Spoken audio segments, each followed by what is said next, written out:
In a small village tucked between dusty roads and endless fields, there lived a girl named Amina. From the day she was born, whispers filled the air, not of celebration, but of quiet disappointment. "It's only a girl," some had said. Amina did not understand these words at first. As a child, she laughed at butterflies, ran barefoot in the rain, and dreamed without limits. But as the years passed, she began to notice the invisible lines drawn around her life. Her brother Kareem left every morning in a neatly pressed uniform, heading to school with books tucked proudly under his arm. Amina, just as eager, would stand by the doorway, watching. She once asked her father if she could go to school. "Is expensive," he replied. "Your brother will take care of this family one day. You will marry." That was the first time Amina felt the weight of being a girl, the weight of expectations. While Kareem studied mathematics and science, Amina learned to cook, clean, and fetch water from the river before sunrise. Her hands grew rough from chores that seemed too heavy for her small frame, yet no one called her hard. It was simply what girls do. In the evenings, she would borrow her brother's books in secret. By the dim light of a lantern, she traced letters with her fingers and whispered words she barely understood. Education became her hidden rebellion.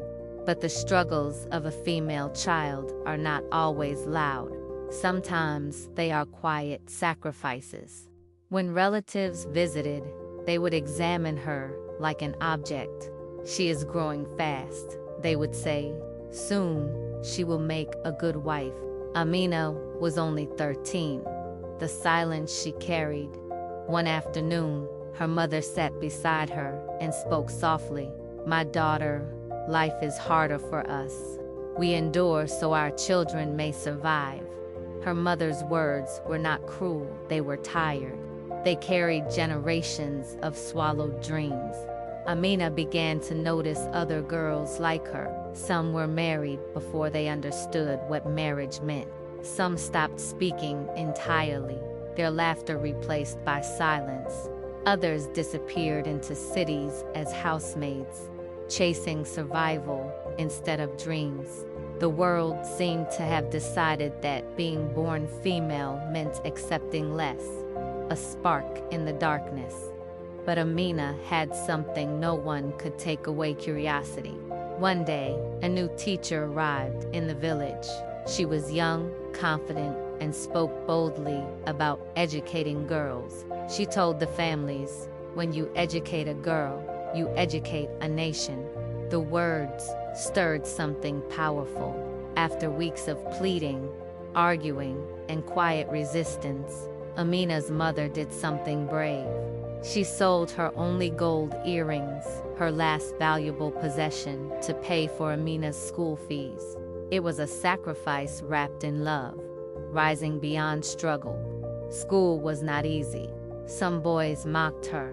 Some elders criticized her family. But Amina persisted. She studied twice as hard, determined to prove that her dreams were not foolish. Years passed. The girl once told she was only a girl stood tall as a graduate, returning to her village not as someone's wife, but as a teacher. She built a small classroom near the river where she once fetched water. Girls filled the benches, their eyes bright with possibility. Amina would look at them and see herself, the child who almost disappeared into silence. The truth about her struggles, the struggles of a female child, are not just about poverty or chores. They are about being told you are less before you even begin. They are about fighting for space in a world that often shrinks you. But they are also about resilience. For every door closed, there is a girl learning to knock louder. For every voice silenced, there is another rising. For every dream dismissed, there is hope waiting to be claimed. And somewhere, in a village like Amina's, a girl is holding a book under a lantern, rewriting her future, one word at a time.